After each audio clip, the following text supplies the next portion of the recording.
sou estudante de Ciência Política, componho o grupo Ecopol, Estado, Grupos Econômicos e Políticas Públicas, orientado pelo professor João Roberto Lopes Pinto. Minha pesquisa eu fiz em conjunto com estudantes também de Ciência Política e também bolsista de iniciação científica como eu, o Nicolau Maia Forte. O tema da nossa pesquisa é o novo marco regulatório do saneamento e o Brasil na contramão do mundo. A gente sabe que a água é o serviço público fundamental que todos devem ter acesso. A ONU reconhece isso desde 2010. Os estados eles têm o dever de garantir o acesso à água à sua população. Segundo os dados do governo federal, 35 milhões de brasileiros hoje não têm acesso à água. E em julho de 2020, o nosso Congresso aprova o novo marco regulatório do saneamento. Esse marco abre todo o serviço público hoje de água no Brasil para privatização.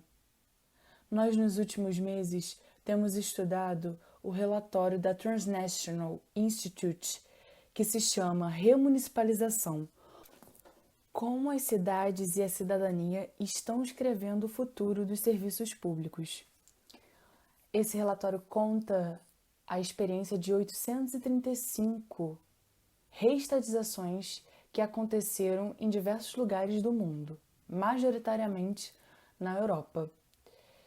E que dessas 835, 267 são apenas de serviços públicos de água, de tamanha importância que a água tem para a população do mundo inteiro.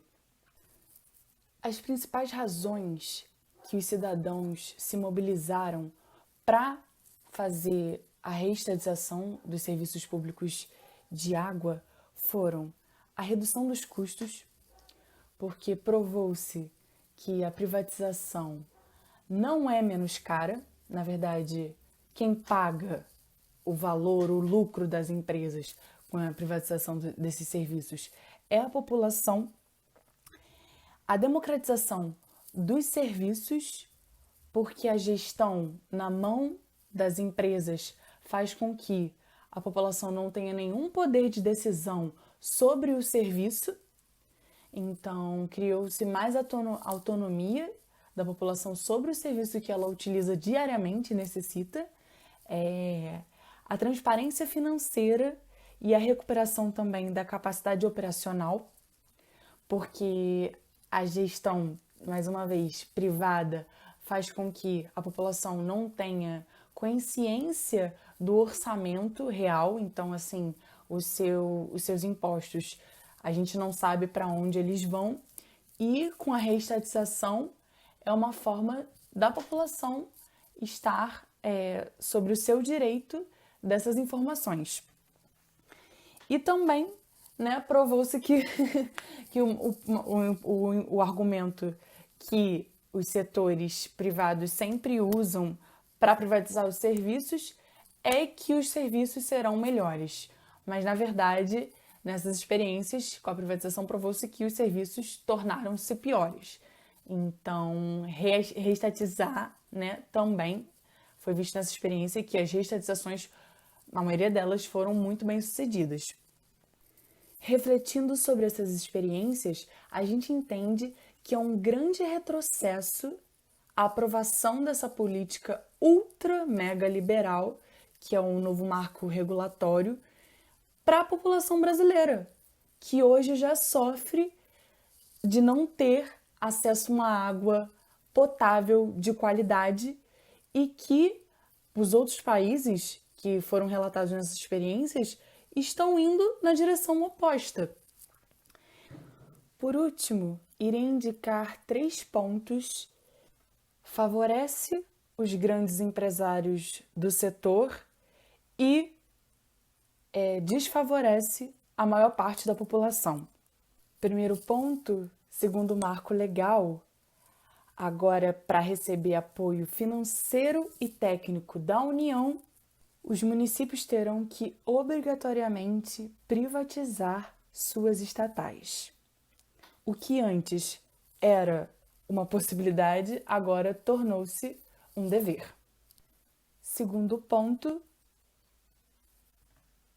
o fim dos contratos de programa.